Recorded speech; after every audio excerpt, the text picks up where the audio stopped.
ప్రైజ్లాడన్నా మన ప్రభును రక్షకుడైన యేసుక్రీస్తు నామములో మీ అందరికి వందనాలు చెల్లిస్తున్నాను. దేవుడిచ్చిన ఈ తరుణాన్ని బట్టి దేవునికి మాత్రమే మహిమ కలుగును గాక. వినబడుతుందండి నా వాయిస్? ఎస్ అండి, క్లియర్గా ఉంది.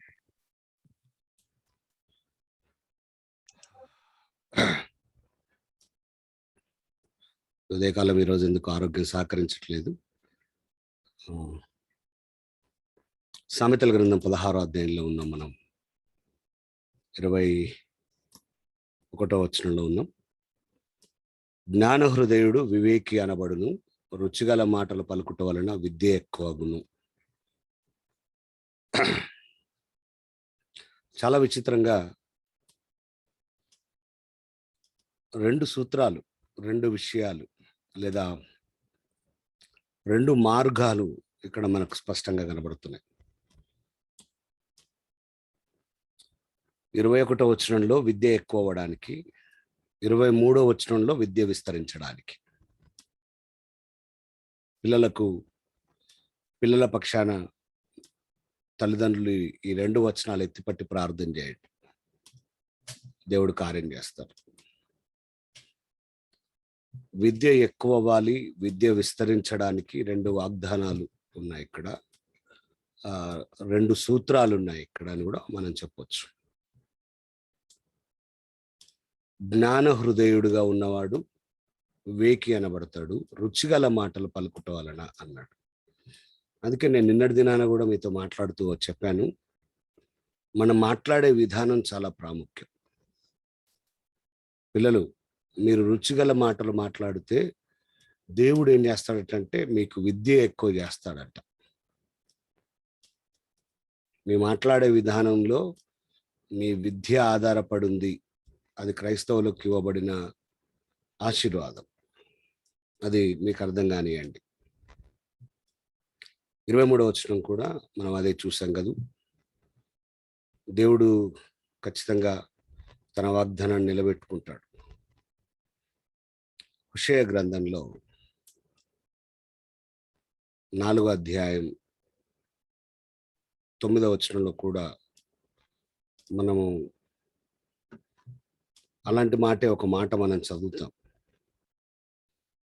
కాబట్టి జనులకు ఎలాగో యాజకులకును అలాగే సంభవించును.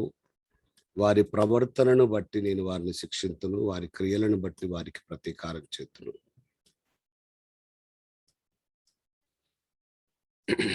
కాబట్టి జ్ఞాన హృదయుడుగా ఉండడం, వివేకిగా ఉండడం, రుచిగల మాటలు మాట్లాడడం అనేది మన జీవితంలో భాగంగా మారనీయండి. అది దేవుడు దాన్ని ఆశీర్వాదంగా మారుస్తాడు, దీవిస్తాడు. సామెతలు 10:8లో జ్ఞాన చిత్తుడే ఉపదేశాన్ని అంగీకరిస్తాడు అని మనం నేర్చుకున్నాం. అందరూ కాదట, జ్ఞాన చిత్తుడే అంటే జ్ఞానం కలిగినోడే ఉపదేశాన్ని అంగీకరించేవాడిగా ఉంటాడు. సామెతలు 23:15లో నా కుమారుడా, నీ హృదయమునకు జ్ఞానం లభించిన యెడల నా హృదయం కూడా సంతోషించును. మరి జ్ఞానము లభించినప్పుడు ఆయన తండ్రిగా చెప్తున్నాడు, నా హృదయం కూడా సంతోషిస్తుంది. మనము జ్ఞానం కలిగిన వారిగా ఉన్నప్పుడు దేవుని హృదయం కూడా సంతోషిస్తుంది. కాబట్టి ఈ మాటలన్నీ మనల్ని ప్రోత్సహించడానికి ఉదయకాలాన దేవుడు మనతో మాట్లాడుతున్నట్లుగా మనం గమనించుదాం. ప్రియులరా, మనం గమనించుదాం.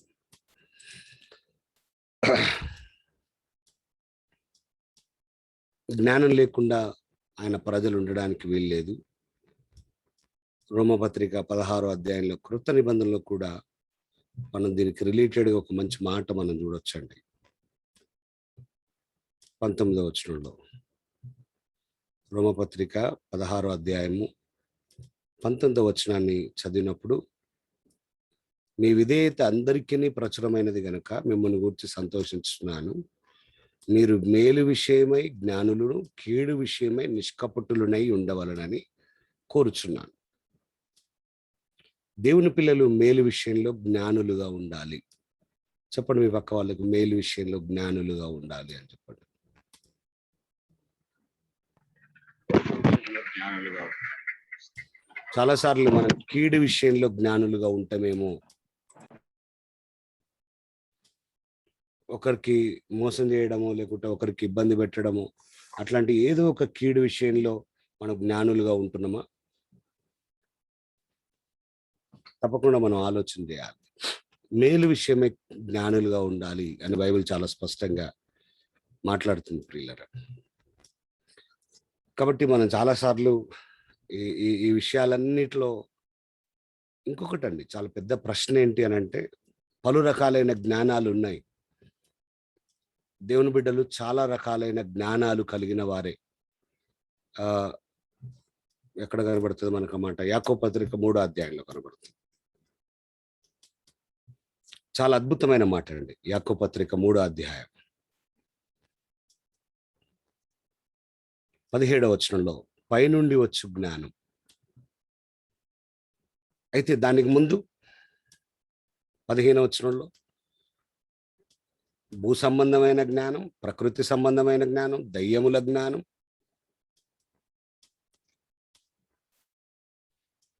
ఏమండి? భూ సంబంధమైన జ్ఞానం, ప్రకృతి సంబంధమైన జ్ఞానాన్ని దయ్యముల జ్ఞానంతో పోల్చాడండి.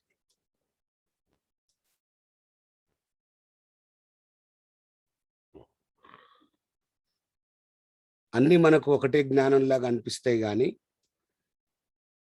అన్ని మీ పక్కలో చెప్పండి, అన్ని దేవుడిచ్చే జ్ఞానం కాదని చెప్పండి. అన్ని జ్ఞానాలు దేవుడి నుంచి రావు. కొంతమందిలో భూ సంబంధమైన జ్ఞానం, ప్రకృతి సంబంధమైన జ్ఞానం ఉంటది. ఇది దేవుని వాక్యాన్ని, దేవుని ఆత్మను అంగీకరించనిదై ఉంటది. ఏమండి? ఇది దయ్యముల జ్ఞానం, ఇది దేవుడిది కాదు, దేవునికి చెందదు. దేవుని జ్ఞానం పైనుండి వస్తుంది, పైనుండి వస్తుంది. అది ఎలా ఉంటది? మొదటిది మనం 17వ వచనంలో చూడొచ్చు, యాకోబు 3:17లో, పవిత్రమైనది. రెండవది సమాధానకరమైనది. మూడవది మృదువైనది. నాలుగవది సులభంగా లోబడినది. ఐదవది పక్షపాతము లేనిది. ఆరవది వేషధారణ లేనిది. ఏమండి? ఆరు విషయాలు. పైనుండి వచ్చే జ్ఞానం. ఒక వ్యక్తికి జ్ఞానం దేవుడే ఇచ్చాడా, ఒక వ్యక్తికి జ్ఞానం పైనుండే వచ్చిందా అని చెక్ చేయాలి అంటే, ఆ వ్యక్తి ఆ జ్ఞానాన్ని బట్టి సమాధానకరంగానే ఉన్నాడా, ఆ వ్యక్తి ఆ జ్ఞానం పొందుకున్నాక కూడా మృదువుగానే ఉన్నాడా, గర్వంగా ఉన్నాడా, ఆ వ్యక్తి ఆ జ్ఞానం పొందుకున్న తర్వాత కూడా పెద్దలకు, ఎదుటివారికి సులభంగా లోబడే వ్యక్తిగా ఉన్నాడా, పైనుండి జ్ఞానం పొందుకున్న తర్వాత కూడా కనికరంతోనే ఉన్నాడా, దేవుని జ్ఞానం పొందుకున్న తర్వాత కూడా మంచి ఫలములను నిండుకొని ఉన్నాడా, పైనుండి జ్ఞానం పొందుకున్న తర్వాత పక్షపాతం లేకుండానే ఉన్నాడా, వేషధారణ లేకుండానే ఉన్నాడా? ఇవన్నీ పరీక్షించుకోవాల్సిన విషయాలు. నేను మిమ్మల్ని కూడా ప్రశ్నిస్తున్నాను, సవాల్ చేస్తున్నాను. మీరే జ్ఞానంతో నింపబడ్డారు. ఈ లక్షణాలన్నీ లేకపోతే మీ జ్ఞానాన్ని కూడా పరీక్షించాల్సిందే. దయ్యముల జ్ఞానమేమో, ప్రకృతి సంబంధమైన జ్ఞానమేమో, భూ సంబంధమైన జ్ఞానమేమో. మీరు ఆలోచిస్తూ ఉండండి, అది మంచిది. కాబట్టి 2 మాటలండి 21వ వచనంలో. జ్ఞాన హృదయుడే అంటే ఏ జ్ఞానము? పైనుండి జ్ఞానాన్ని పొందుకున్న జ్ఞాన హృదయుడే వివేకి అనబడతాడు, అందరూ కాదు. రెండవది ఏంటి? రుచిగల మాటలు పలుకుట విద్యను ఎక్కువ చేస్తాయి, విద్యను ఎక్కువ చేస్తాయి. ఇంకొకటి కూడా అండి, రుచిగల మాటలు అంటే ఎదుటోడు ఏం చేసినా కూడా సపోర్ట్ చేసే రుచిగల మాటలు కాదండి. నేను అందుకే చాలాసార్లు చెప్పాను, మాట్లాడడం మనం నేర్చుకోవాలి అని చెప్పాను. అందుకే ఒక వ్యక్తి ఏమి చేయకూడదో నువ్వు చెప్పగలిగినప్పుడు, ఏం చేయాలో కూడా చెప్పడం రుచిగల మాటలు. నీ గద్దింపులో కూడా, నీ హెచ్చరికలో కూడా, నువ్వు మాట్లాడే విధానంలో కూడా రుచి ఉండాలి. నువ్వు ఒక విషయాన్ని ఖండించినా రుచికరంగానే ఉండాలి, చేదుగా కాదు ఉండాల్సింది. మీరు ఇంకా ఇలా కూడా చేయొచ్చు అని చెప్పొచ్చు కరెక్షన్ కొరకు. లేదా మీరు ఇలా చేయొద్దు నానా, ఇలా చేయొద్దు, అలా చేయడం వల్ల ఇదిగో నష్టం అవుతుంది, ఇలా చేసి చూడు ఇంకొకసారి ఎలా ఉంటుందో. చాలా అద్భుతంగా ఉంటుంది, వినడానికి కూడా వినసొంపుగా ఉంటుంది. ఏయ్ అట్లా చేసినావు చేయ, బుద్ధి లేదు గాడిద అన్నావు అనుకో, తీసుకోరు. చెప్పే విధానం అది కాదు, అది రుచిగల మాట కాదు. గట్టి గట్టిగా మాట్లాడడం, గట్టి గట్టిగా ఏటేస్తే రెండు ముక్కలు అయ్యేటట్టు మాట్లాడడం చాలా ఈజీ అండి. అవి రుచిగల మాటలు కావండి. దేవుని బిడ్డలు అలా మాట్లాడమని బైబిల్ చెప్పట్లేదు. నీ మాటలు అందుకే కొలసి 4:6లో ఉప్పేసినట్టు రుచికరంగా ఉండాలి. దేవుని బిడ్డలు రుచికరంగా మాట్లాడే అనుభవం కావాలి, లేకపోతే చాలా కష్టం. 45వ కీర్తన 2వ వచనంలో, నరుల కంటే నీవు అతి సుందరుడవై ఉన్నావు, నీ పెదవుల మీద దయారసము పోయబడి ఉన్నది. చాలా అద్భుతమైన మాట అండి. దేవుని బిడ్డల పెదవుల మీద దయారసం పోయబడి ఉండాలండి. దయారసం పోయబడ్డప్పుడు నువ్వు మాట్లాడే ప్రతి మాట కూడా చాలా ఇన్ఫ్లుయెన్స్డ్గా, చాలా ఎఫెక్టివ్గా ఉంటుందండి.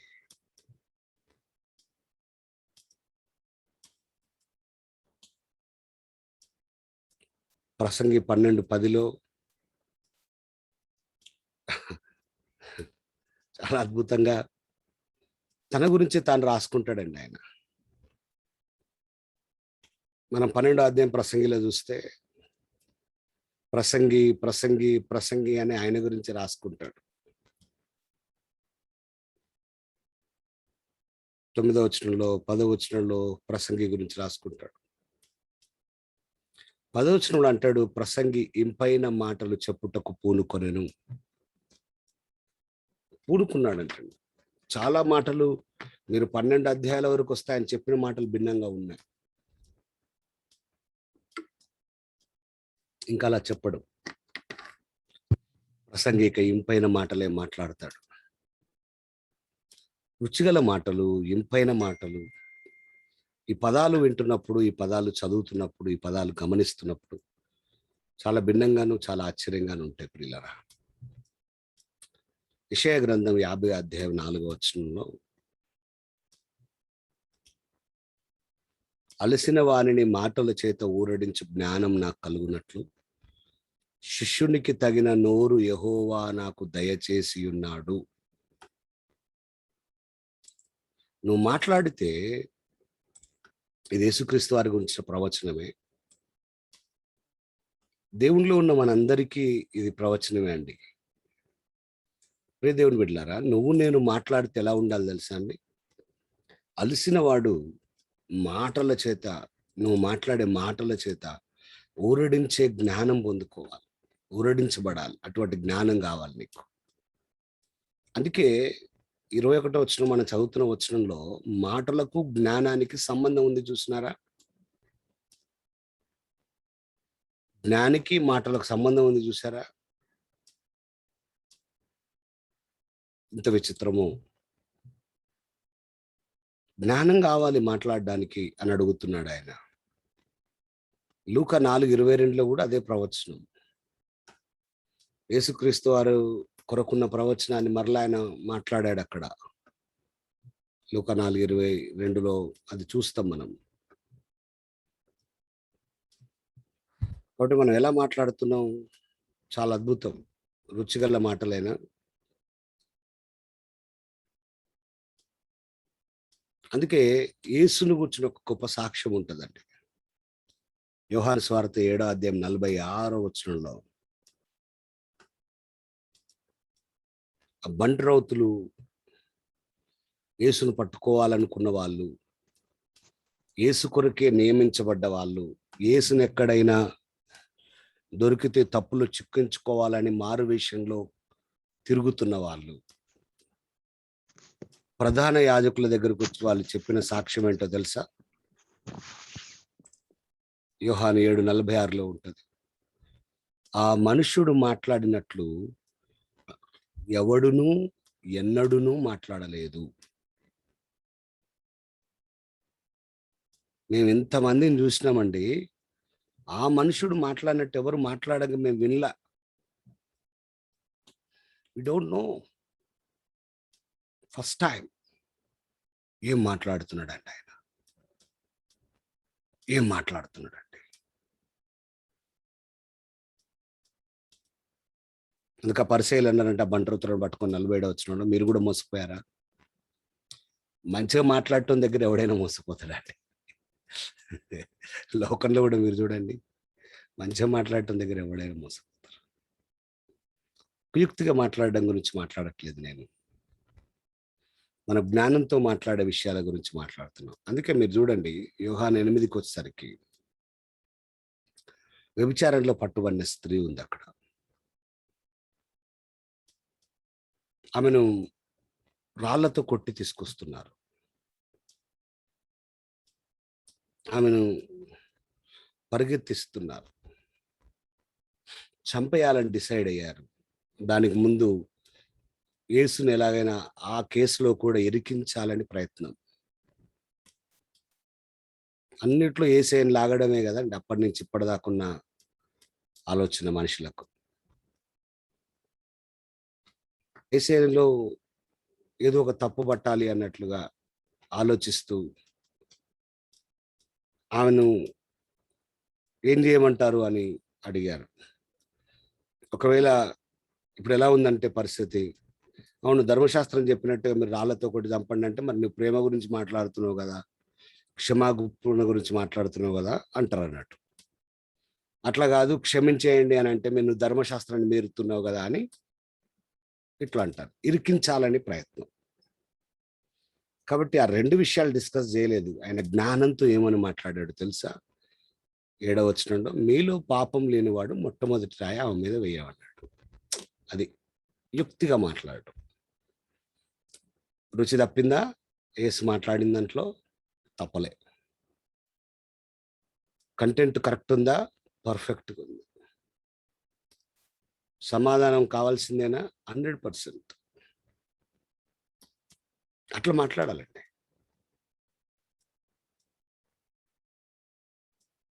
ఎవడైనా వేసాడా రాయి? వేయలేదు. అక్కడ ఏమని ఉంటుందంటే 9వ వచనంలో, వారు ఆ మాట విని పెద్దవారు మొదలుకొని చిన్నవారి వరకు ఒకని వెంట ఒకడు బయటికి వెళ్ళింది. అంటే చిన్న పిల్లలు కూడా వచ్చిరండి రాయడానికి. వాళ్ళకి ఏం తెలుసు అండి వ్యభిచారం గురించి?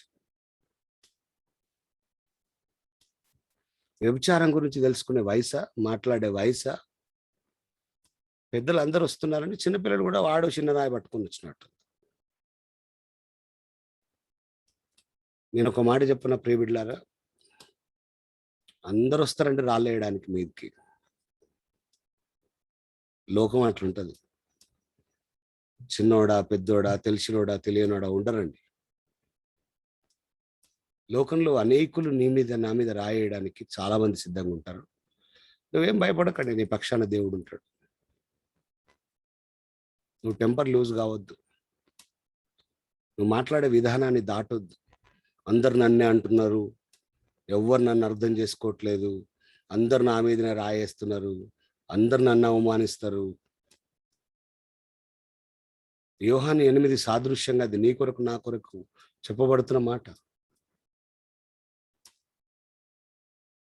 చిన్నవారు మొదలుకొని పెద్దవారి వరకు రాళ్ళేయడానికి వస్తారు. సందర్భం ఏదైనా, మనుషుల స్వభావం అది.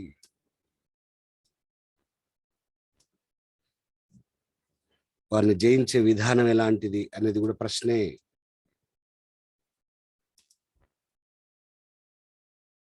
అందరూ వెళ్ళిపోయారండి. ధైర్యం లేదు. ఒక్కటే ఒక మాట అండి, 100 మాటలు మాట్లాడలేదండి. మీలో ఎవడు పాపం చేయకుండా వాడు మొదట రాయండి అన్నాడు. ఒకటే మాట. మళ్ళీ ఆయన పని ఆయన చేసుకుంటున్నాడు. బైబిల్ పండితులైన వాళ్ళందరి పాపాలు రాస్తున్నాడు, వాళ్ళందరి గురించి రాస్తున్నాడు, ఏదేదో చెప్తారు. కానీ సరే, వాట్ ఎవర్ ఇట్ మేబీ, ఆయన పనిలో ఆయన ఉన్నాడు. చూడండి, మరొక కోణంలో అందరు వెళ్ళిపోయిన తర్వాత 10వ వచనంలో యేసు తల ఎత్తి చూచి 10వ వచనంలో, అమ్మా వారెక్కడ ఉన్నారు, అమ్మా వారెక్కడ ఉన్నారు. ఇప్పటివరకు ఎవరు విలువలేదండి ఆమెను అమ్మ అని. మన పిలుపు చాలా ప్రాముఖ్యం అండి.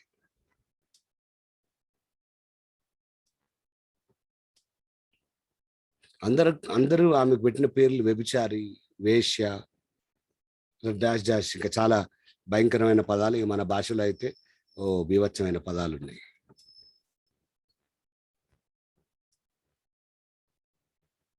కానీ యేసు అమ్మ అని పిలుస్తున్నాడండి అక్కడ. నేనేమంటానంటే ఒక మాట, నువ్వు ఎదుటి వాళ్ళని ఎలా సంబోధిస్తావు, నువ్వు మాట్లాడే విధానం, ఎదుటి వాళ్ళతో నువ్వు మాట్లాడే విధానం ఎలాగుంటుంది, ఎదుటి వాళ్ళని అన్న, అక్క, చెల్లె, అమ్మ, పెద్దనాన్న, చిన్నాన్న, పెద్దమ్మ అని నువ్వు పిలిచే విధానం కొంచెం ప్రేమగా ఉంటే ఏమవుతుంది నాకు తెలియకడుగుతాను. రోడ్ల మీద ఊడిచేటోళ్ళని అట్లా అనాలనా, ఏమవుతుంది?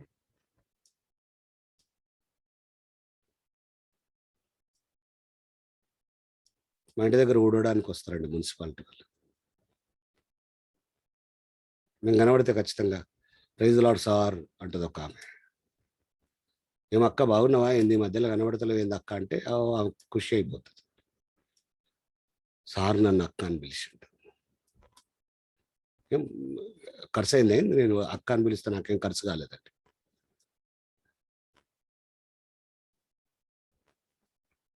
ఏమవుతుందండి చెప్పండి, ఏమవుతుంది చెప్పండి. చాలా చోట్ల వాష్రూమ్స్ వాడుకుంటాం కదండి రోడ్ల మీద, ఎక్కడెక్కడో. ఆ వాష్రూమ్లో శుభ్రం చేసే వాళ్ళతో ఎప్పుడైనా మీరు చాలా అద్భుతమైన పని చేస్తున్నారండి మాలాంటి వాళ్ళ కోసం, థ్యాంక్ యూ అని ఎప్పుడని చెప్పినావా?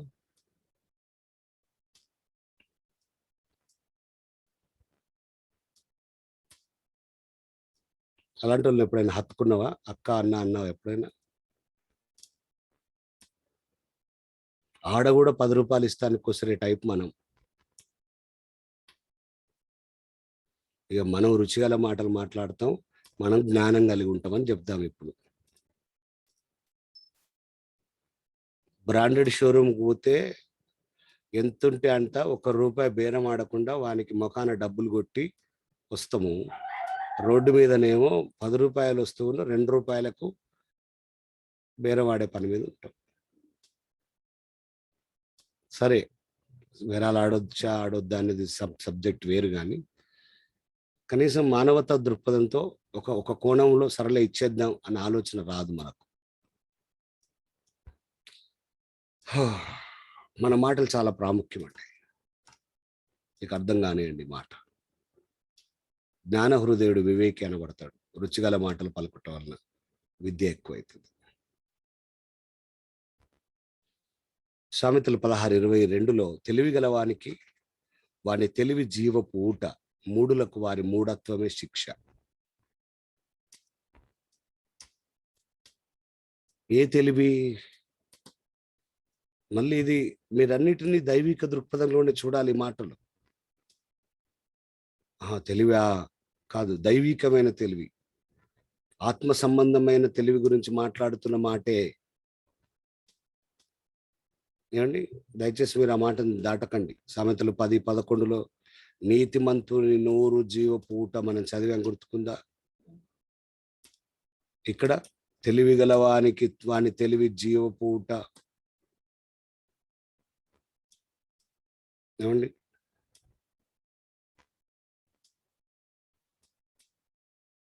8 సార్ల కంటే ఎక్కువగా జీవపూట గురించి బైబిల్ మాట్లాడింది. మీకు చెప్పాను. మీకు నీకు గుర్తుకుందో లేదో.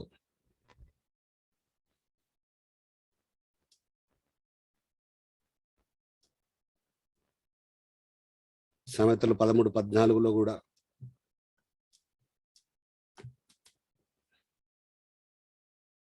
జ్ఞానుల ఉపదేశము జీవపు ఊట.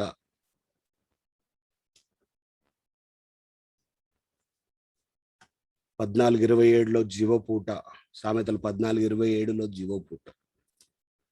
సామెతలు 18:4లో జీవపూట. యోహాను 5:24లో జీవపూట.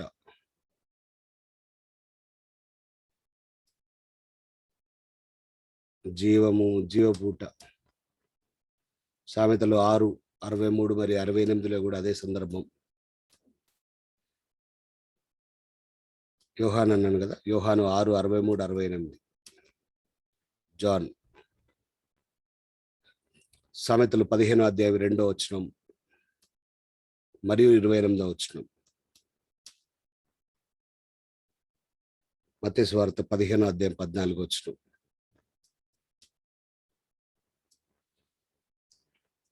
అందుకే మీరు చూడండి, సామెతలు 4:23లో నీ హృదయంలో నుండి జీవజలధారలు బయలుదేరును గనుక అన్నిటికంటే ముఖ్యంగా నీ హృదయాన్ని భద్రపరచుకో అన్నాడు. ఈ జీవపూట ఎక్కడ ప్రవహించాలి? నీ హృదయంలో నుండి, నా హృదయంలో నుండి ప్రవహించాలి. యోహాను సువార్త 7వ అధ్యాయం 38వ వచనం అదే.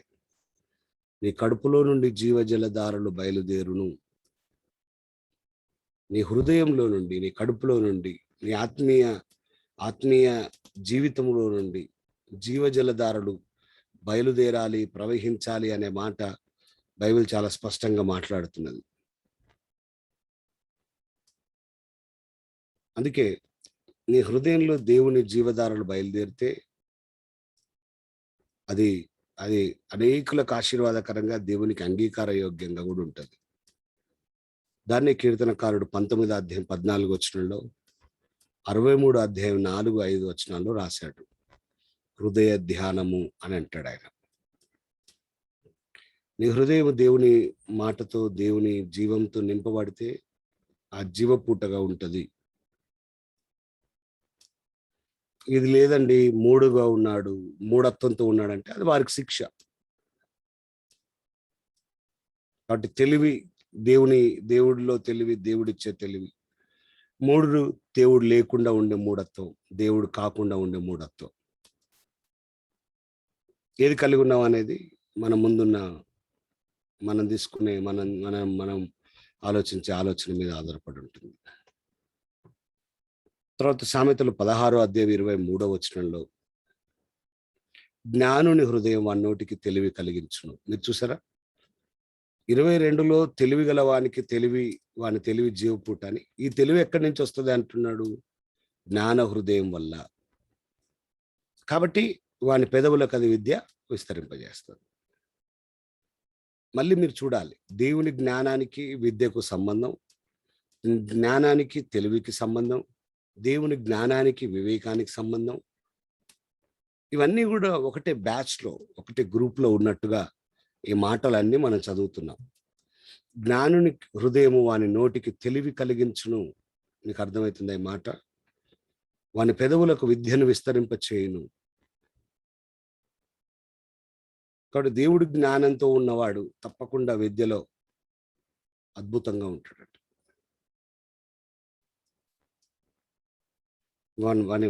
వాని మైండే భిన్నంగా ఉండేటట్లుగా దేవుడు కార్యం చేస్తాడు.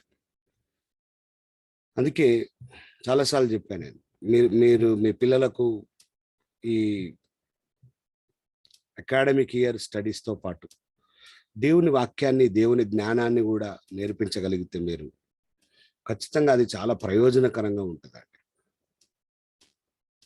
వాళ్ళ మైండ్ సెట్ చాలా భిన్నంగా మారిపోతుంది. దేవుడు వాళ్ళకి సహాయం చేస్తాడు తప్పకుండా. అది మీరు ఆలోచించండి. కాబట్టి ఎవరి హృదయంలో అయితే జ్ఞానం ఉంటుందో, ఎవరి హృదయం అయితే దేవుని జ్ఞానంతో నింపబడుతుందో, వారి నోటికి అది తెలివి కలిగిస్తుంది. అందుకే వాడు మాట్లాడే మాట చక్కగా దైవికమైన తెలివితో మాట్లాడగలుగుతాడు. ఆల్రెడీ 21 వచనంలో మాట్లాడడం గురించి మనం ఆల్రెడీ చూసాం. సామెతల గ్రంథం 15 అధ్యాయం 26 నుండి 28 వచనాల్లో కూడా, సామెతలు 15 అధ్యాయం 26 నుండి 28లో కూడా మాట్లాడే విధానం గురించి రాస్తాడు. కీర్తన 37 అధ్యాయం 30 కూడా ఆ మాట రాస్తాడు. ఏమండి? అందుకే మనం మాట్లాడే విషయాలు, మాట్లాడే విధానాల గురించి తప్పకుండా తీర్మానం చేయాలి. ఇందాక చెప్పాను నేను 45వ కీర్తన మొదటి 2 వచనాలు కూడా మాట్లాడే విధానం. ఏది పడితే అది మాట్లాడకండి కదండి. మన మాటలే తీర్పులోకి వస్తాయి. మత్తయి 12:34.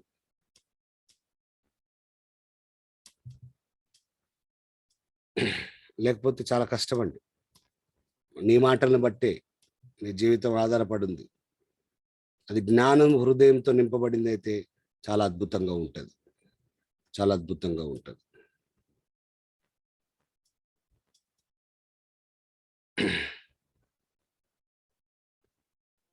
కొలసిలో ఒకసారి పౌలు అంటాడు 3వ అధ్యాయం 16వ వచనంలో, సంగీతములతో, కీర్తనలతో, ఆత్మ సంబంధమైన పద్యములతో ఒకరికొకడు బోధించుచు, బుద్ధి చెప్పుచు, కృపాసహితంగా మీ హృదయములలో దేవుని గూర్చి గానం చేయాలి. మీరు మాట్లాడినా, గానం చేసినా అది కృపాసహితంగా ఉండాలంటాడు కొలస్సీ 3:16లో. కాబట్టి ఈ విషయాలన్నీ మీరు ఆలోచించండి. సామెతలు 16:20 నుండి మనం చదువుతున్నాం కదండి. ఇదంతా అందుకే ఒక గ్రూప్ చేశాం.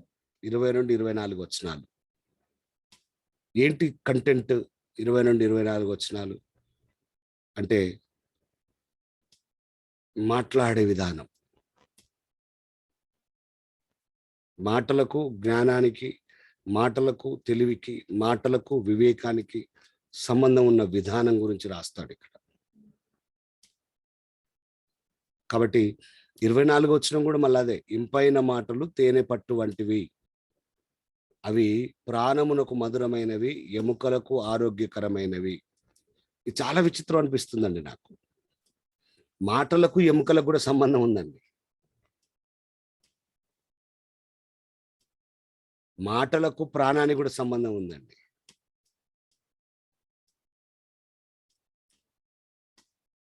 అందుకేనా ఇదే గ్రంథకర్త జీవ మరణము నాలుకవశం అని చెప్పింది సామెతలు 18:20లో. మీరు చూస్తున్నారా, ఈరోజు మనం ఎక్కువ మాటల గురించి చూస్తున్నాం. చాలా విచిత్రం అండి అది. ఇంపైన మాటలు తేనె పట్టు వంటివట. అందుకే చెప్పాను నేను, దేవుని బిడ్డలు కఠినంగా మాట్లాడొచ్చా చెప్పండి ఎవరైనా?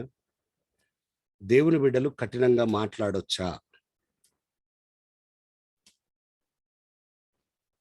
Is there any situation?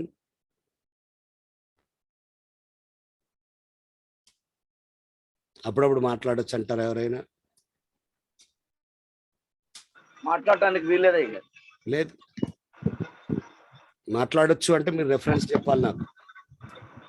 మాట్లాడటానికి వీలు లేదు. కొన్ని సందర్భాల్లో కఠినంగా చెప్తున్న వాళ్ళు వింటారు. కొన్ని కఠినంగానే ఉండాలి మనం. అది లోకంలో నేర్చుకున్న జ్ఞానం, అది లోకంలో తెలుసుకున్న తెలివి.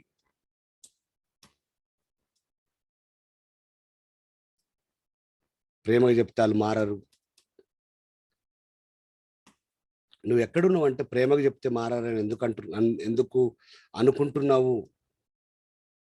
నేను చెప్పనా? అసలు నీకు ప్రేమగా చెప్పడం అనేది రాదు, కఠినంగా చెప్పడం కూడా రాదు. చాలా మందికి విషయాన్ని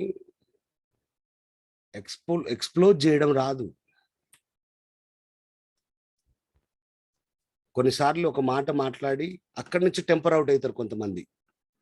సందర్భం ఉండదు, సమయం ఉండదు, విషయం ఉండదు. మనం అట్లా నేర్చుకున్నామండి. ఎస్పెషల్లీ ఇండియన్స్ ఇండియన్ మెంటాలిటీ అండి. కఠినంగా మాట్లాడడం, గట్టిగా మాట్లాడడం, బెదిరించి మాట్లాడడం.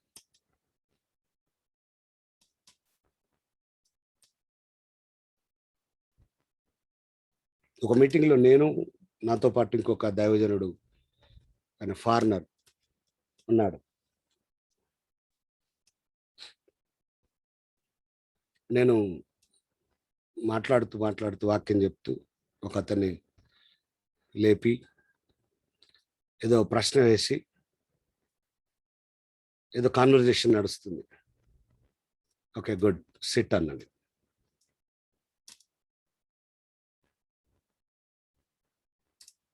ఒక గుడ్ సిట్ అన్నది.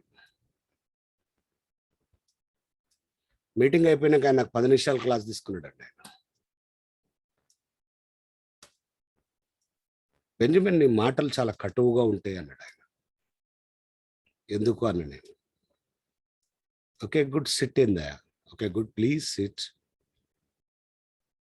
డౌన్.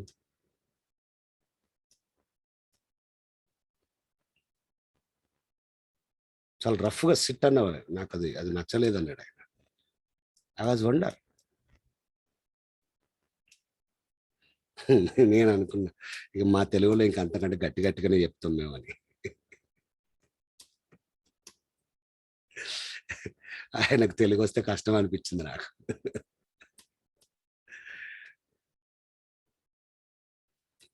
చాలాసార్లు ఇంపుగా మాట్లాడడం తెలియదండి. ఇంపైన మాటలు తేనె పట్టు లాంటివి. మీరు ఎప్పుడైనా తేనె పట్టు చూసారా? తేనె పట్టు దగ్గర తేనె తాగారా? మనకంత రోడ్ల మీద దొరికే తేనెని అలవాటు కాదు. అంత టేస్ట్ ఉంటుందట ఇంపైన మాటలు. అవి ప్రాణమునకు మధురమైనవి. అవి నీ ప్రాణానికి, ఎదుటి వాళ్ళ ప్రాణానికి. ఎముకలకు ఆరోగ్యకరమైనవి. అంటే మీరు అనొచ్చు, బ్రదర్ మరి మేము ఎవరికి ఏం చెప్పొద్దా? నేను అంటలేనండి చెప్పొద్దని. ఎవరికి మీరు చెప్పకండి అనేది నా ఉద్దేశం కాదు. చెప్పే విధానం మార్చుకోమంటున్నా నేను. ఫస్ట్ డే నుంచి సామెతలు మాట్లాడుతున్నప్పటి నుంచి మీరు కన్వే చేసే విధానం, తల్లిదండ్రులుగా, సేవకులుగా, responsible persons in your job and business, ఎక్కడైనా మీరు మాట్లాడే విధానం, మీరు విషయాన్ని చెప్పే విధానంలో మార్పు కావాలి అంటున్నా నేను.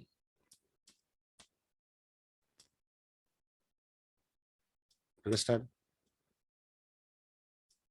అది మార్చుకుందామండి మనం. స్వతహాగా మనలో రాదు, కానీ మార్చుకుందాం. 19వ కీర్తన 10వ వచనం.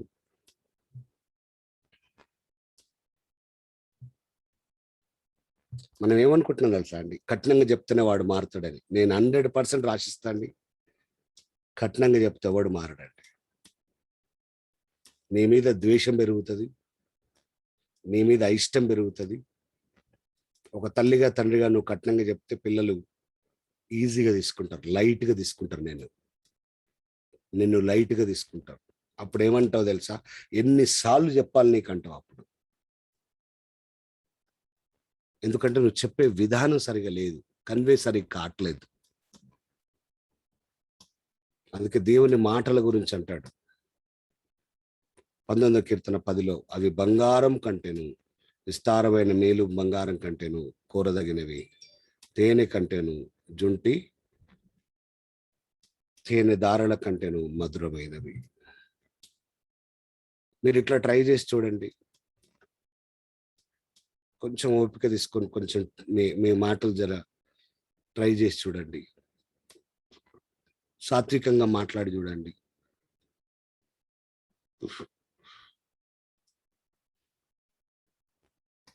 ప్రతిదీ రఫ్ మేనర్స్లో కాకుండా పిల్లలకు అర్థమయ్యే మేనర్స్లో మాట్లాడి చూడండి.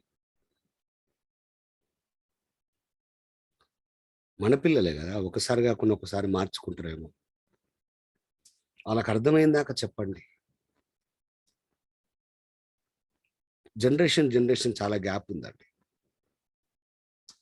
మన తల్లిదండ్రులు అంటే నా వయసులో ఉన్న వారికి చెప్తున్నాను, మన తల్లిదండ్రులు అట్లా చెప్పలేదు, అయినా మనం నేర్చుకున్నాం. కాబట్టి మనం మన పిల్లలు అట్లా నేర్చుకోవాలి అనుకోవడం తప్పు.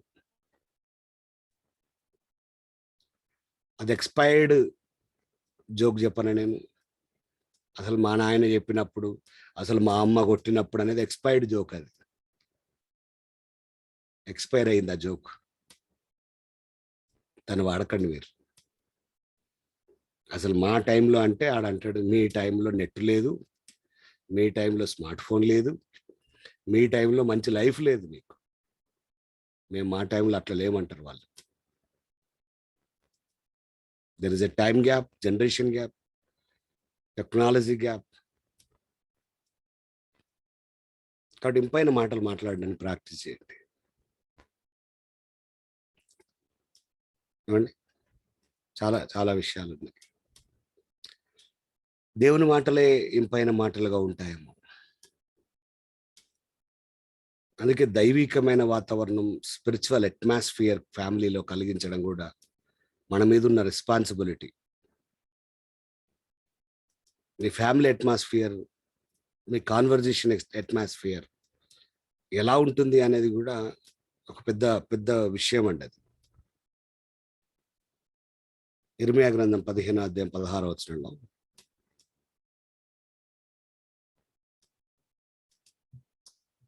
ఇర్మియా గ్రంథం 15:16 నీ మాటలు నాకు దొరకగా నేను వాటిని భుజించుతుని.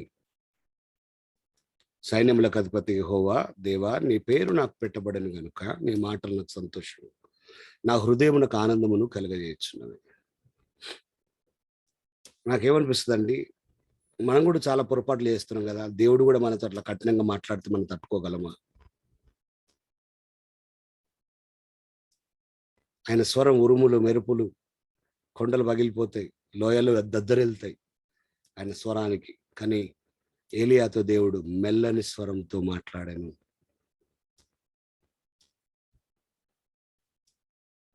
దేవుడు మీతో ఎప్పుడైనా కఠినంగా మాట్లాడిండా?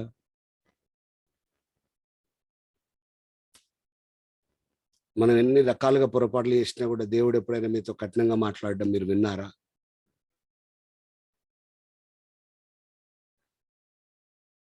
దేవుడు ఎప్పుడైనా మిమ్మల్ని రఫ్గా డీల్ చేశాడా?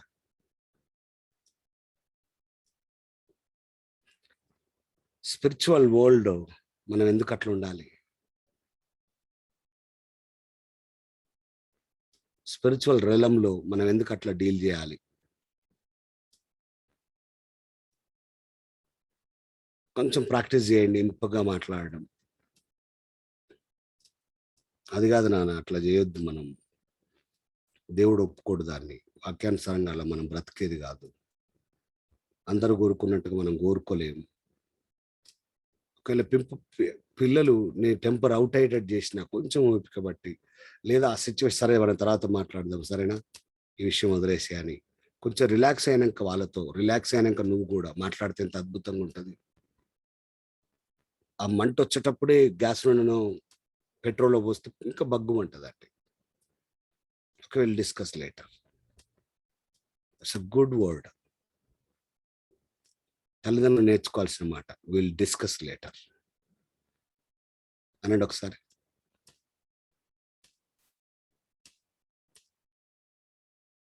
దాన్ని కూడా మృదువుగా చెప్పండి. ఇక తర్వాత మాట్లాడదాం అన్ననా అనకండి. అది ఇంకా మళ్ళా కోపం. అది కొంత తర్వాత చాలా లాభం ఉంది అలా చెప్పడం వల్ల. ఎస్, మన తర్వాత మాట్లాడుకుందాం అని చెప్పడంలో అద్భుతం ఉంటుంది. ఎలా చెప్పాలి చెప్పండి, ఎలా చెప్పాలి? మన తర్వాత మాట్లాడదాం ఈ విషయాన్ని, ఇప్పుడు వద్దులే, కొంచెం కొంచెం తర్వాత అనాలి. భార్యతోటైనా పిల్లలతోటైనా తర్వాత, కొంచెం తర్వాత. చాలా బాగుంటుంది.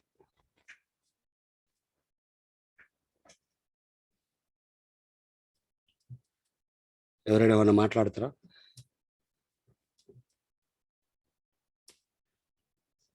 ఇప్పుడు వద్దులే పాస్టర్, విల్ డిస్కస్ లేటర్ అంటారా?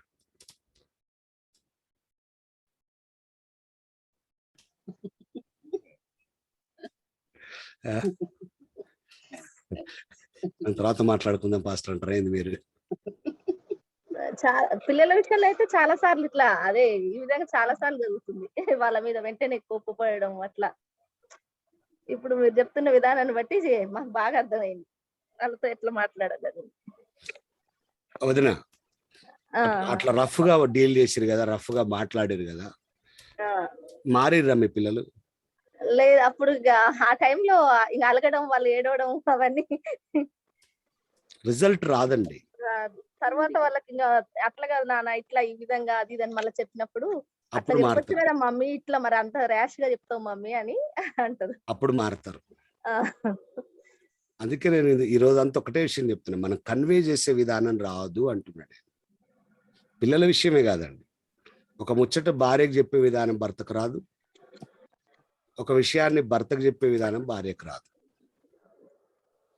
ఈయనేమనుకుంటాడంటే ఈయన సూపర్ స్టార్ అనుకుంటాడు, ఆమెనేమో పవర్ స్టార్ అనుకుంటాడు. 2 స్టార్లు ఒక ఇంట్లో ఉండలేవు.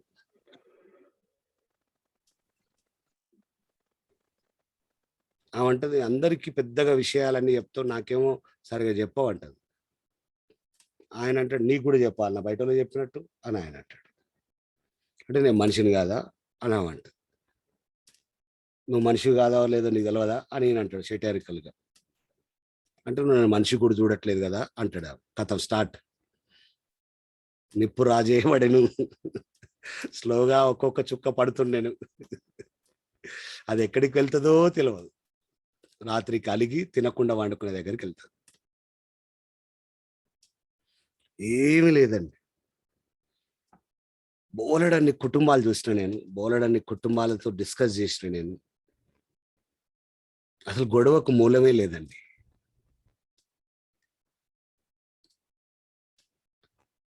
ఆఖరికి వాళ్ళ పెద్దోళ్ళు ఏమంటారంటే వాళ్ళు మంచోళ్ళే బ్రదర్, అంతా సైతాన్ గాడే అంటారు. సైతాన్ గాడు ఎక్కడ దీనిలో? వాడు ఉత్తగా ఎందుకు ఎప్పుడు బదనాం చేసేది?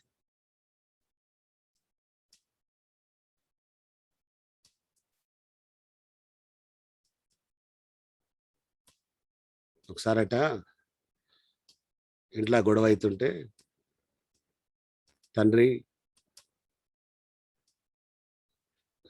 ఏదో టెంపర్ అవుట్ అయి తిడుతూ గాడిద కొడుక, గాడిద నా కొడుక, అది ఇది అంటున్నట్టు. అప్పుడు వాళ్ళ ఇంటి ముందు నుంచో గాడిద పోతుందట. గాడిద ఆగి చాలా ఫీల్ అయిందట. నేను ఇంత దుర్మార్గురాలనా, నేను ఇంత దుర్మార్గుడినా, నీ కొడుకు అంతా, మీరు మీ పిల్లల్ని తిట్టుకోక నన్నెందుకు తిడుతున్నారు అన్నదట. అట్లుంటదండి సైతాన్ని కూడా మనం లాగడం. అన్నిటికీ లాగుతాం, మనం చేస్తాం పని, సైతాన్ని లాగుతాం మధ్యలోకి. కొంచెం కంట్రోల్ కాండి. అందుకే ఉప్పు కారాలు తక్కువ తినండి, కొంచెం కంట్రోల్ కండి. అయిన దానికి కాందానికి పైకి లేవకండి, ఇంపుగా మాట్లాడడం నేర్చుకోండి. సామెతలు 16:25 వచనానికి వెళ్దామండి మనం. ఒకని మార్గం వాని దృష్టికి యథార్థంగా కనబడును, ఆయనను తుదకది మరణానికి చేర్చు. మీరు సామెతలు 14:12 చూసారా? ఇది చాలా స్పష్టంగా చెప్పబడ్డ మాట.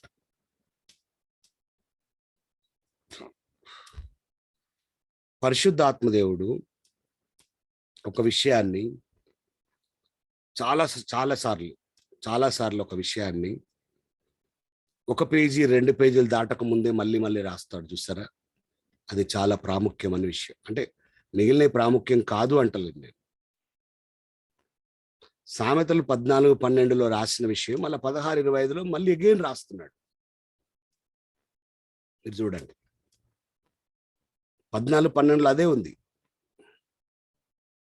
సామెతల గ్రంథం 14:12 వచ్చిన చదువుదామా? 16:25 ఉన్న మాటలే 14:12 ఆయన అంటాడు, ఒకనెదుట సరి అయినదిగా కనబడు మార్గం కలదు, అయితే తుదకది మరణానికి త్రోవ తీయును. నేను చెప్తూనే వచ్చానండి, ఎవ్వని మార్గం వానికి కరెక్టే కనబడుతుంది, ఎవ్వడు చేసే పని వానికి కరెక్టే కనబడుతుంది. ఒకని మార్గం వాని దృష్టికి యథార్థంగా కనబడును. యథార్థంగా కనబడకుండా చేయరండి ఎవరు. దొంగకు కూడా దొంగతనం యథార్థంగానే కనబడుతుంది.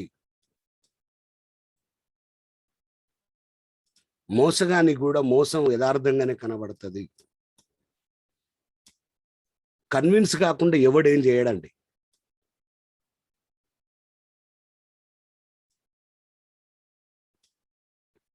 చాలా సింపుల్. నేను చెంచలగూడ జైల్లో ఉన్నాను. 295A సెక్షన్ కింద కేసు బుక్ అయింది. మత మార్పిడి చేస్తున్నామని జైల్లో వేశారు. జైల్లో ఉన్నా నేను. ఇక మనం ఏం చేస్తాం, మనకు మాట్లాడడం ఎక్కువ అలవాటు. 230 మంది ఉన్న బ్యారెక్స్లో వేశారు నన్ను. నేను చాలా మందితో మాట్లాడుతూ ఉన్నాను. ఇక మనకు పోయిన కొద్దిసేపటి దాకా మైండ్ అంతా పనిచేయలేదు. పెద్ద పెద్ద గోడలు, తలుపులు లేని బాత్రూములు, ఇవన్నీ చూసిన తర్వాత కొంతసేపు మైండ్ పనిచేయలేదు నాకు. తర్వాత అలవాటైంది. ఈడ ఉండాల్సిందే మనం అని నిర్ణయం తీసుకున్నాక అసలు చూద్దాం, అసలు ఈడ స్టోరీ ఏంటి, ఏం జరుగుతుందని కావాల్సి కొంతమందిని కదిలిచ్చి ఏ కేసు మీద వచ్చినావు ఏంటి అని అడుగుతూ కొంతమందిని ఇంటర్వ్యూ చేస్తా ఉన్నాను. కొంతమంది నా దగ్గరికి వచ్చి నువ్వెందుకు వచ్చినావు, నీవేం కేసు మీద వచ్చినావు అని నన్ను అడగడం, ఈ కాన్వర్సేషన్స్ జరుగుతూ ఉన్నాయి. అయితే కొంతమందిని అడిగా నేను, అన్నా నేను 9 బండ్లు దొంగతనం చేసిన, 5 బండ్లు ఇచ్చినాక కూడా తీసుకొచ్చి లోపల వేసిరు అన్నాడు. వాడు వాని ముఖంలో కానీ వాని మాటల్లో కానీ చిన్న బెరుకు కూడా లేదు. అరే వేరే వాళ్ళ బండ్లు దొంగతనం చేయడం నీకు తప్పనిపించలేదా? ఆ బండి వాడు ఎంత కష్టపడి కొనుక్కుంటాడు. వాడు నెల నెల ఈఎంఐలు పెట్టుకుంటుండొచ్చు పాపం. ఒక వ్యక్తి, సగటు వ్యక్తి, మామూలు వ్యక్తి ఒక బైక్ కొనడం అంటే ఎంత కష్టం నీకు తెలుసా అని నేనేదో స్టోరీ చెప్పబోతే వాడు అన్నాడు, అన్న అన్నీ తెలుసు అన్న నాకు, నేను మధ్యతరగతి కుటుంబం నుంచి వచ్చిన, ఏడ పని దొరకలేదన్న, పని కోసం బాగా ప్రయత్నం చేసిన, ఏడ పని దొరకలేదు. మరి ఇంట్లో భార్య పిల్లలు ఇబ్బంది పడుతున్నారు, కుటుంబాన్ని పోషించడానికి చాలా ప్రయత్నం చేసిన. ఒక ఆయన అయితే డిగ్రీ చదివాడు, ప్రతి చోట ఆత్మాభిమానం దెబ్బతిన్నది, చాలా చాలా భయంకరం అయిపోయింది. ఏం చేయాలన్నా అని తిరుగుతుంటే వాడు చెప్పిండు, హ్యాండిల్ లాక్ ఎట్లా తీయాలనో, తాళం చేయలేకుండా ఎట్లా స్టార్ట్ చేయాలనో వాడు చెప్పిండు. ఫస్ట్ది భయం అయిందన్న, తర్వాత ఇంకేం భయం కాలే. 9 బండ్లు తీసిన.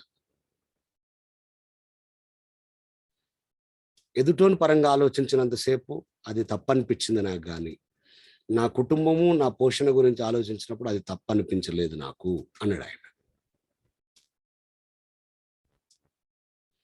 ఎట్లా ఉందంటే, నువ్వేం తప్పు చేయలేదులే అని నేను అనేటట్టుగా మాట్లాడుతున్నాడు వాడు. కొద్దిసేపు నేను ఆశ్చర్యపోయినా. వాడు చేసేది వాడికి చాలా క్లారిటీగా ఉంది. ఇంకొక ఆయన అంటాడు, అన్న మా భార్య మంచిదన్న, వాళ్ళమ్మ ఒకటే చెడగొడుతుందన్న, ఎన్ని రకాలుగా మాట్లాడినా నా కుటుంబాన్ని నెమ్మది లేకుండా చేస్తుందన్న, ఇబ్బంది పెడుతుందన్న, అందుకే ఓ రాత్రి అత్తగారింటికి పోయినన్నా మా అత్తది మెడ కోసి పడేసిందన్న.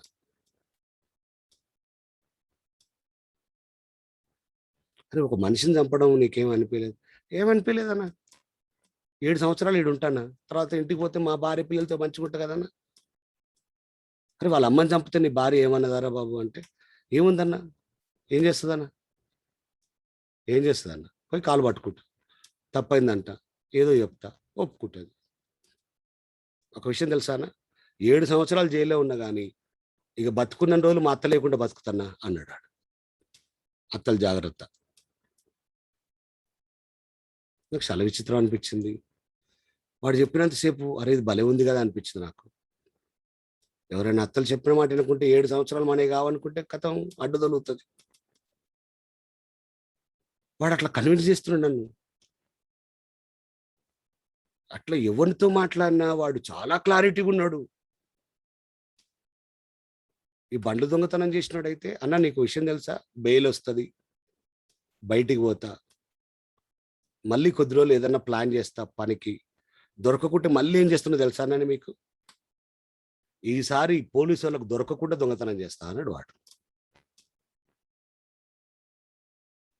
అసలు కాన్స్టిట్యూషన్ ప్రకారం జైల్లో ఎందుకు పెడతారంటే మనుషులు మారడానికి పెడతారు. నేను గమనించింది ఏంటంటే మనుషులు మారడం అంటే ఏమి ఉండదేమో జైల్లో పెట్టినంత మాత్రాన. అందుకే 10 సార్లు 20 సార్లు జైలుకి వచ్చిన వాళ్ళు కూడా ఉన్నారు అక్కడ. ఎవడు చేసేది వానికి కరెక్ట్గా ఉంటుందండి. మళ్ళీ ఎక్కడ తప్పు తేలుతుందంటే దేవుడికి వాక్యం దగ్గరకు వచ్చినప్పుడే తప్పు తేలుతుందండి. మీకు అర్థమైతే మంచి విషయాలు. అంతే ఎందుకండి ఎవరెవరి గురించి మాట్లాడుతున్నాం, కానీ నీ గురించి నా గురించి మాట్లాడుకుందాం పట్టరాదండి. మీరు చేసేది మీకు కరెక్ట్ అనిపిస్తలేదా? సరే, మీకు యథార్థంగా అనిపించింది ఏమైనా చేసారా? మీరు చేయరండి. అవును నేను ఇట్లనే ఉంటా, ఇట్లా ఉంటేనే ఆయన మారుతాడు, అది నీకు యథార్థంగా అనిపించింది, అది నీకు యథార్థంగా అనిపించింది. నేను ఇట్లనే సాధిస్తా, ఇట్లా సాధిస్తేనే అంత సెట్ అవుతుంది, నీకు యథార్థంగా అనిపించింది. అత్తమామలతో కలిసి ఉండడం కుదరదు, ఉంటే మా బతుకులు మారవు, నీకు యథార్థంగా అనిపించింది.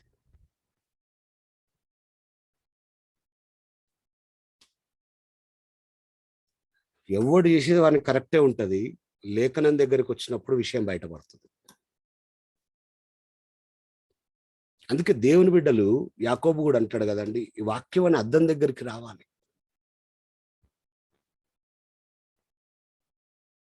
ఈ అద్దం దగ్గరికి వచ్చిన దాకా విషయం బయటపడదండి. చదువుదామా మాట 1వ అధ్యాయం.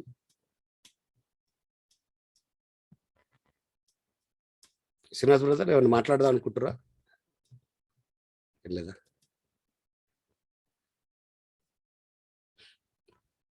వాక్యం గురించి, దేవుని మాటల గురించి చెప్తూ 21 నుండి చదివితే, ఆయన మీరు వినువారు మాత్రమై ఉండొద్దు, మరి అది మిమ్మల్ని మీరు మోసపుచ్చుకున్నట్టు, వాక్య ప్రకారం ప్రవర్తించాలి అని 22వ వచనంలో చెప్పి 23లో ఎవడైనను వాక్యమును వినివాడై ఉండి దాని ప్రకారం ప్రవర్తించని వాడైతే అద్దములో తన సహజ ముఖమును చూచుకొని మనిషిని పోలున్నాడు. వాడు తను చూచుకొని అవతలిపోయి తానెట్టివాడు మర్చిపోతాడు. దేవుని బిడ్డలు మర్చిపోయేవారు కాదు. దేవుని వాక్యం అద్దమండి, క్లియర్గా నేను చూపిస్తాను, నువ్వు చేసే తప్పని చూపిస్తాను. మళ్ళీ నాలాంటి వాడు పిలిచి చెప్పాలన్నా, మీరు ఇట్లా చేయొద్దు కదండి, ఇది వాక్యానుసారం కాదు కదండి, ఇది కరెక్ట్ కాదు కదండి అని చెప్పాలన్నా. మీకు తెలియదు, తెలుసు, కానీ మనసును చంపుకొని వాక్య ప్రకారం జీవిస్తే మనం ఏడ బతుకుతాం అక్క? వాక్య ప్రకారం నేనుంటే మా అత్త మారేదా? మనం మా అత్త తగ్గట్టు ఉంటే మా అత్త మారుతుంది కదా. వాక్య ప్రకారం మనం ఉంటే మా కోడలు ఎట మారుతుంది అక్కో? కాదు. మనం అత్త అనే ప్రకారం ఉంటే కోడలు మారుతుంది. అట్లా ఎవరికి వాళ్ళు అనుకుని బతుకుతున్న బ్రతుకులు ఇవి. ఈ మధ్యలో ఒక బిడ్డ నాతో మాట్లాడుతూ, ఎప్పటికైనా అత్త అత్తే, కోడలు కోడలే అన్నది ఆమె. అత్త తల్లి కాదు, కోడలు బిడ్డ కాదు, అది హైలీ ఇంపాసిబుల్ అన్నది. మీరేమంటారు?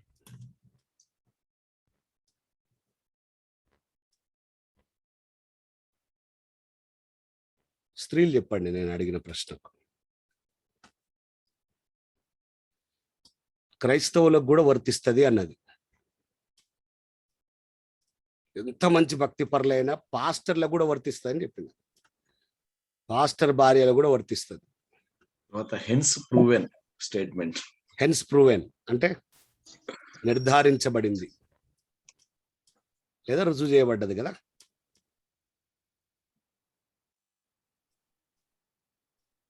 మీరేమంటారు? కొడుకుల పెళ్ళిళ్ళు కాని తల్లులు ఉన్నారు కదా ఇక్కడ కొంతమంది. మీరు ఇప్పుడు ఏమంటారు తెలుసా? అట్లా ఉండదు బ్రదర్, మా కోడలు మేము బిడ్డలాగా చూసుకుంటాం తెలుసా, నేను బతికే ఉంటా.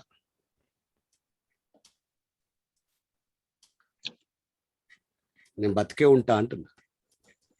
అంటే రేపు కూడా నేను కూడా ఒక అత్తనైపోతుంది కదా గారు, దీంతోని ప్రేమగానే ఉండాలి. ఉండాలి, ఉంటాము. బ్రదర్ అత్తయ్య గారు ఇప్పుడు ఈ రోజులో ఎన్ని మాటలే కష్టం లేదు. అయిపోయింది, అన్ని మాటలే కొట్టేసినే. అంటే బైబిల్లో వాక్యం కూడా చెప్తుంది కదా అయ్య గారు, ఏ కొలతతో కొలిస్తే ఆ కొలత ఉంటుందని. వాక్య భయానికన్నా దేవుళ్ళు ఉండాలని. ఉన్నాయి చాలా చేసే చెప్తారు. విధానం. అన్నీ ఉంటాయి, వాక్యం ఉంది, అన్నీ ఉన్నాయి, కానీ మనం చేసేదాం. ఇంతసేపు మనం మాట్లాడేది అది. వాక్యం ఉంది, వాక్యం వెడిగోతుంది, మారనిది. మా తాతల కానించి అట్నే ఉంది, ఇప్పటికి కూడా అట్నే ఉంటది. రేపు రేపు మా మా మనవాళ్ళ కాలంలో కూడా వాక్యం ఉంటది.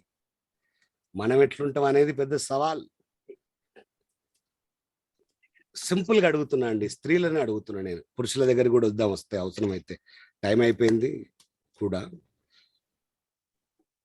నీ బిడ్డలాగా నీ కోడల్ని ప్రేమించడం సాధ్యమవుతుందా?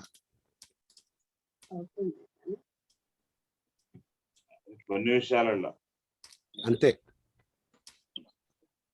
మళ్ళీ మళ్ళీ మీరేం చెప్తారో చెప్పనా? నేను మీతో మాట్లాడుతున్నా. మళ్ళీ మీరేం చెప్తారో చెప్పనా? మేము ఎంత ప్రేమించాలనుకున్నా ఆమె మనస్తత్వం మంచిది కాదు బ్రదరు, ఆ అమ్మాయి అట్లా చేసింది బ్రదరు, పాస్టర్ గారు ఆ అమ్మాయి ఎట్లా చేసింది అని అంటారు. ఆ అమ్మాయి ఆలోచన వేరు. అమ్మాయి ఆలోచన వేరు. ఎప్పుడు అమ్మగారి సోదే. మామూలు కూడా పట్టించుకోవట్లేదు. వాళ్ళ అమ్మ ఫోన్ చేస్తుంది, 100 కారణాలు చెప్పి, కాబట్టి నేను ప్రేమించట్లేదు బ్రదర్ అని మళ్ళీ ఇప్పుడు అదే చెప్తున్నా. మీకు కనబడే మార్గం యథార్థంగానే ఉంటది. బైబిల్ ప్రేమ అది కాదే. ఆ అమ్మాయిని బట్టి ప్రేమించేది బైబిల్ ప్రేమనా?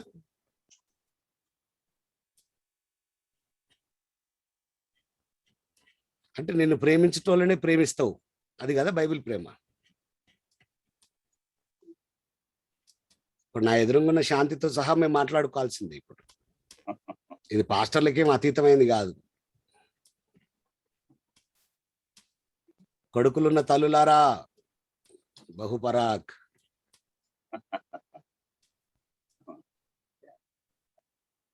మీరు పెద్ద సవాల్ని ఎదుర్కోబోతున్నారు. కొంచెం కష్టమే. కొంచెం కాదు, అదే కష్టం అంటున్నా. చాలా అనండి.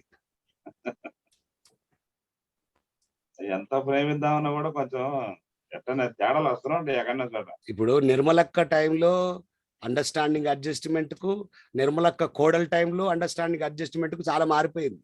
దాని తేడా ఉంటుంది. నిర్మలక్క టైంలో భర్తే దేవుడు, కుటుంబమే దేవాలయము, ఇక అంతవరకే. కానీ ఇప్పుడు కోడలికి వచ్చేసరికి ఆమెకు ఫేస్బుక్ దేవుడు, వాట్సాప్ దేవుడు, ఇన్స్టాగ్రామ్ దేవుడు, సోషల్ నెట్వర్క్ దేవుడు, బయట ప్రపంచం బాగా తెలుసుకొని వచ్చి మీ అమ్మ కావాలన్నా నేను కావాలన్నా అంటుండొచ్చు ఆమె. 7 సంవత్సరాల దాకా వానికి పాలు ఇచ్చిన తీసుకుపోతావా అనే అంటది. మేమే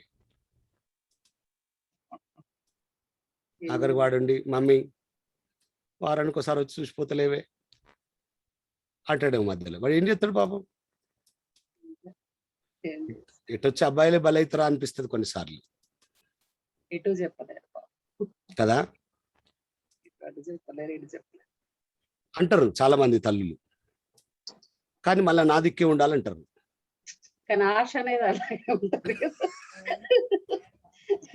ఆశ అనేది తల్లికి, ఆశ అనేది కొడుకు దగ్గరే ఉంటది కదా. అది వచ్చింది మామని మారిసింది. వాడు పొరపాటున డ్యూటీ నుంచి వచ్చి డక్కన రూమ్లో పోయి అమ్మాయితో మాట్లాడితే చూసినవా, వాడు ఎప్పుడు వచ్చినా మమ్మీ నా దగ్గరకు వచ్చాడు, పిల్ల వచ్చింది, అది మార్చి పడేసింది నువ్వు అంటే భార్యతో ఉంటాడు. మరి ఎవరితో ఉండడానికి చేస్తున్నావు నువ్వు? నీతోటి ఉండొద్దనేగా వానికి పెళ్లి చేసింది.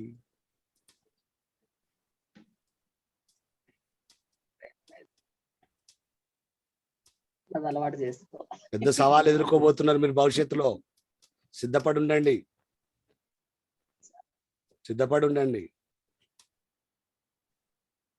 Be prepared. ఇంకా ఒక కొడుకు ఒక బిడ్డ ఉన్న వాళ్ళకు పెద్ద సవాలు. దీని విషయంలో 2 కొడుకులున్నా 2 బిడ్డలున్నా వాళ్ళు ధన్యులు. ఒక కొడుకు ఒక బిడ్డ ఉన్న వాళ్ళకు సవాలు ఏంటో తెలుసా? బిడ్డను ఒక విధంగా చూడడం, కోడలను ఒక విధంగా చూడడం, అది స్పష్టంగా కనబడడం.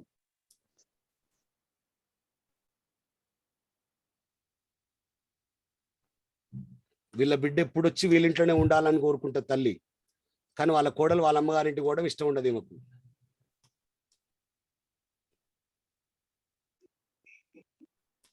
వీళ్ళ బిడ్డతో 24 గంటలు మాట్లాడుతుంది, కానీ వాళ్ళ కోడలు వాళ్ళ అమ్మతో ఫోన్లో మాట్లాడడం ఇష్టం ఉండదు ఈ తల్లికి. స్పష్టంగా 2 లేయర్లు కనబడుతుంటాయి.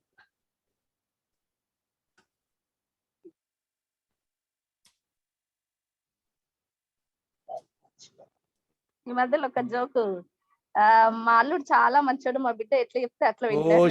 చెప్పి అరిగిపోయింది అది రికార్డు నా దగ్గర.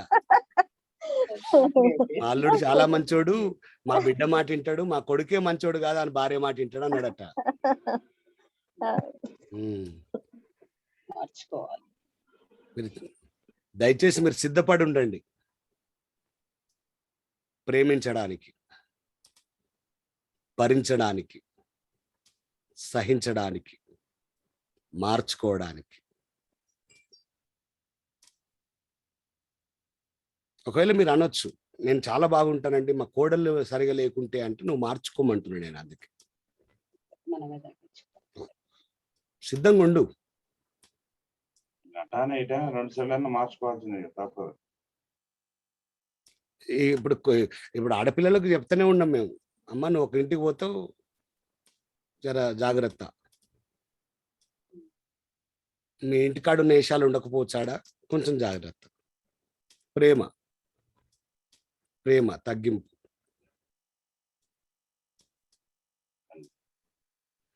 సాక్ష్యాలు లేవండి. ఏమండి, సేవకుల కుటుంబాలలో కూడా ఉన్న కోడళ్ళు కూడా నలిగిపోతున్నారు. విశ్వాసుల దాకెందుకు కానీ మంచి మంచి భక్తి కలిగిన సేవ చేస్తున్న సేవకుల కుటుంబాల్లో కోడళ్ళు కూడా నలిగిపోతున్నారు, లేదా అత్తలు నలిగిపోతున్నారు. చాలా మంది నేను ఎరుగుదును. సురేష్ ప్రార్థన చేసి క్లోజ్ చేయండి. పరిశుద్ధ తండ్రి, దయగల దేవ, నాయన వందనాలు, స్తుతులు, స్తోత్రము తెలియజేస్తా ఉన్నాం. నేను ఈ దినం మొత్తం ప్రభు ఆశ్చర్యంగా ఆయన మేము ఏ విధంగా మాట్లాడాలి అనే విషయాన్ని మాతో మాట్లాడారయ్యా.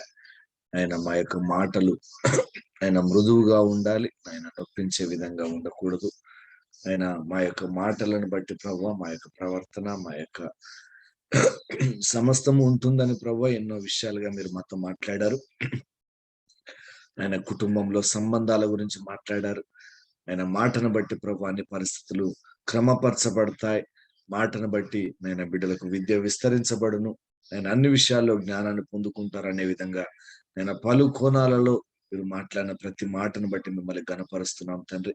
దేవా, ఇక్కడ ఉన్న మమ్మల్ని అందరినీ ప్రభువా ఆయన మీ యొక్క కృపకు అప్పగించుకుంటున్నాం తండ్రి. దేవా, మా యొక్క మాటలు ప్రభువా జాగ్రత్తగా ఉండే విధంగా కృప చూపించండి, సహాయం చేయండి.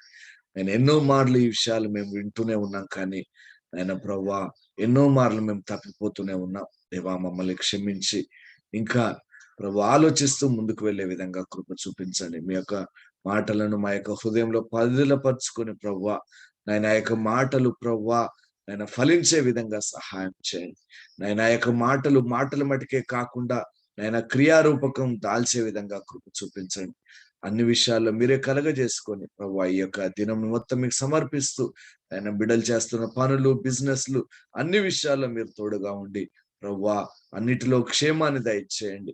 ఆయన మీ యొక్క చిత్తములో బిడ్డలు ముందుకు వెళ్లే విధంగా కృప చూపించి సమస్తమైన మహిమ, ఘనత, ప్రభావం మీరే పొందుకోమని నజరేయుడైన యేసుక్రీస్తు యొక్క అతి పరిశుద్ధ నామంలో ప్రార్థిస్తున్నాం తండ్రి, ఆమేన్. తండ్రి దేవుని యొక్క ప్రేమ, యేసుక్రీస్తు ప్రభు యొక్క కృప, పరిశుద్ధాత్మ దేవుని యొక్క అన్యోన్యమైన సహవాసము మనలందరినీ ఆయన చిత్త ప్రకారము ఆయన ఏది కోరుకుంటున్నాడో ఆ విధంగా మాట్లాడుతూ మనం మన జీవితంలో ఆయన చిత్తములో ఆయన చిత్తానుసారంగా ఆయన బిడ్డలుగా జీవించే విధంగా తండ్రి అయిన దేవుడు, యేసుక్రీస్తు ప్రభు, పరిశుద్ధాత్మ దేవుడు మనకందరికీ సహాయం చేసి మనల్ని నడిపించుదురుగాక.